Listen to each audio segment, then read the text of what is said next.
నమస్తే. ఏమో పుస్తకం పట్టుకొని కూర్చున్నావమ్మా? సేవ చేయడానికి వచ్చిన వాళ్ళ పేర్లన్నీ రాసుకుంటాం. ఇట్లా రాసుకొని వాళ్ళు ఎక్కడెక్కడ వర్క్ చేయడానికి ఇష్టపడతారో ఇగో 10 ఉన్నాయి మా దగ్గర. ఈ 10 వింగ్స్ లో వాళ్ళు ఏది ఇష్టపడితే దాంట్లోకి పంపిస్తాం. ఇప్పుడు 10 జాగాలలో సేవ చేసుకోవచ్చు. ఎంతమంది వస్తారమ్మా దినము? ఇప్పుడు ఈ రోజు ఎంతమంది ఉన్నారు?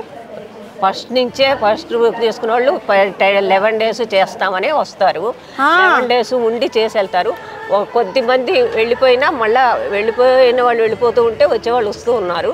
వచ్చిన వాళ్ళు మళ్ళీ సేవలో చేరి దాన్ని ఫిలప్ చేసేస్తున్నారు. ఈ రోజు ఎంతమంది ఉన్నారమ్మా మొత్తము? 200 పైనే ఉంటారండి.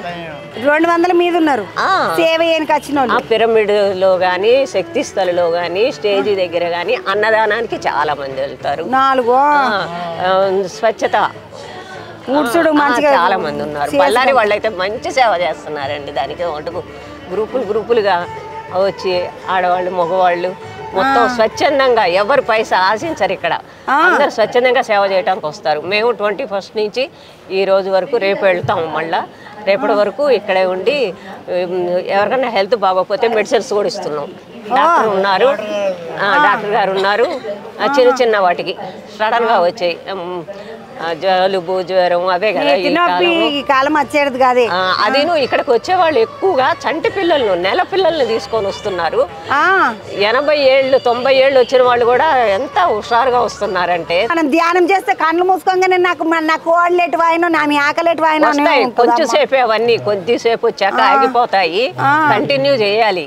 కంటిన్యూ చేస్తే నీకు తలనొప్పి రాదు, షుగర్ రాదు, థైరాయిడ్ రాదు, ఏవి రావు.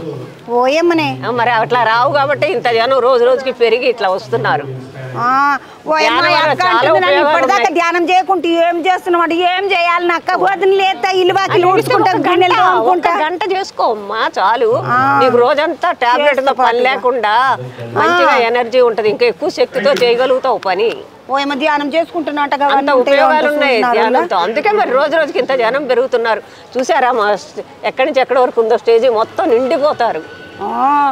బాగానే చెప్తున్నది అక్క. పొద్దుగల లేచి ధ్యానం అంటే చేసుకోవాలి. నేను గిట్లా ఇక షురు చేయాలి. ఈరోజు షురు చేస్తిగా చేస్తాను అక్క. మంచిదమ్మా. ఆడికేంచి ముందుకు వస్తే ఇక్కడ పత్రిజీ శక్తి స్థలాన్ని రాసి ఉన్నది. అందరూ నిమ్మలంగా సప్పుడు చేయకుండా ఎక్కలొల్లి చేయకుండా సప్పుడు చేయకుండా గమ్మున పోయి కూర్చున్నారు కుర్చీలల్లో. అది ఏమున్నది ఏం కథ చూద్దాం పండి.